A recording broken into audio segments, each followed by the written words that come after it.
एक बच्ची की माँ नहीं थी। सौतेली माँ उस बच्ची से हर काम करवाती थी।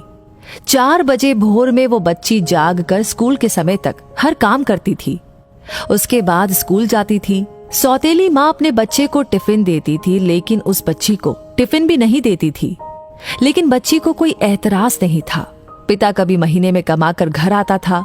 उस बच्ची की सौतेली माँ काफी मान जान करने लगती थी। पिता के जाने के बाद फिर वो वही कार्य करवाती थी।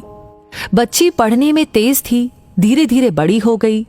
पिता को विवाह की चिंता सताने लगी। एक दिन बिटिया के पिताजी ने शादी का जिक्र किया। सौतेली माँ ने कहा कि हमारे रिश्ते में एक लड़का है, दहेज भी नहीं लेगा, थोड़ा गरीब है, परिवार ठीक ठाक है। लड़की चूंकि पढ़ना चाह रही थी, लेकिन जबरदस्ती मंदिर में विवाह करके उसे उसके ससुराल भेज दिया गया। लड़की जब ससुराल गई तो उसने अपनी बदनसीब किस्मत सोचकर कुछ भी नहीं कहा। लेकिन लड़के ने कहा कि आप बुरा ना मानो तो एक बात कहूं। वो बोली कि आपके साथ जीवन भर रहना है, आप जो भी कहेंगे मैं मानूंगी। लड़के ने कहा कि जहां से पढ़ाई आपने छोड़ी है वहीं से शुरू कर दीजिए। हम गरीब जरूर हैं, लेकिन गवार नहीं है। लड़की अपने पति के पैर पकड़कर फफक फफक कर रो पड़ी।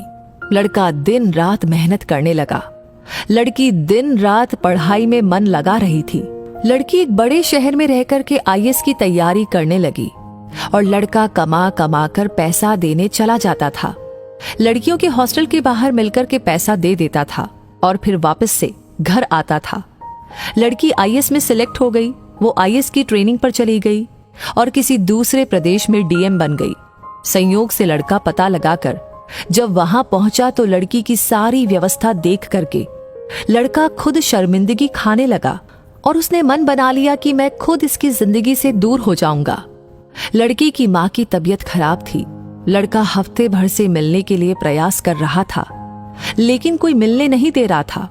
ठंड का मौसम था। डीएम साहिबा का कंबल वितरण का होर्डिंग लगा था। वो सवेरे से लाइन लगाकर खड़ा हो गया, जिसमें 5 गरीब चुने गए। उसमें वो लड़का भी था। डीएम साहिबा गाड़ी से उतरी और एक एक करके कंबल देना शुरू किया। जब 5वें आदमी को कंबल देने की बारी आई, वो लड़का अपना मुंह तौलिए से बांधे खड़ा हो गया। डीएम साहिबा जैसे ही कंबल हाथ में दे रही थी, लड़के की आंखें नम हो गई और धीरे से बोला कि डीएम साहिबा, हमारी माँ की तबीयत खराब है, माँ को यहीं लाया हूँ। आप सरकारी अस्पताल में फोन कर दीजिए जिससे मेरी माँ का सही इलाज हो सके।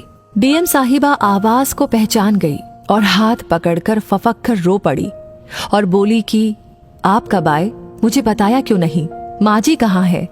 उसने इशारा किया। इतने में वो खुद चल दी, अपनी गाड़ी में सबको बैठाया, अपने घर ले गई और सबके लिए ठंड के कपड़े खरीदे। लड़का बोला कि आप बहुत बड़ी अधिकारी हो गई हैं। तो वो बोली कि तो क्या हुआ, आप हमारे पति थे और हैं। आप लोगों को हम कैसे भूल जाएंगे? आप मेरे लिए दिन रात मेहनत करते थे। ये आप ही की देन है कि मैं यहाँ पर खड़ी हूँ। ये सुनकर लड़की की आंखें नम हो गई। इतने में डीएम साहिबा भी अपने आंखों के आंसुओं को नहीं रोक पाई और अपने पति से गले लगकर रो पड़ी और अपने परिवार के साथ रहने लगी। कहानी का तात्पर्य ये है कि बहू को भी पढ़ाकर डॉक्टर, इंजीनियर, एसडीएम, डीएम आदि आप बना सकते हैं। वैसे ये कहानी सुनकर के पहला ख्याल आपके दिमाग में क्या आया? आप क्या कहना चाहते हैं? आपकी क्या राय है? कमेंट सेक्शन में लिख करके जरूर शेयर करें। और ऑलरेडी आपने लाइक कर दिया है तो इस वीडियो को ज्यादा से ज्यादा लोगों तक पहुंचाए, ताकि इसकी इम्पोर्टेंस पता चले कि पढ़ना क्यों जरूरी है। और हाँ, हमेशा ऐसी वीडियोस आपको समय समय पर मिलती रहे तो उसके लिए हमारे पेज को फॉलो करना ना भूलें। धन्यवाद।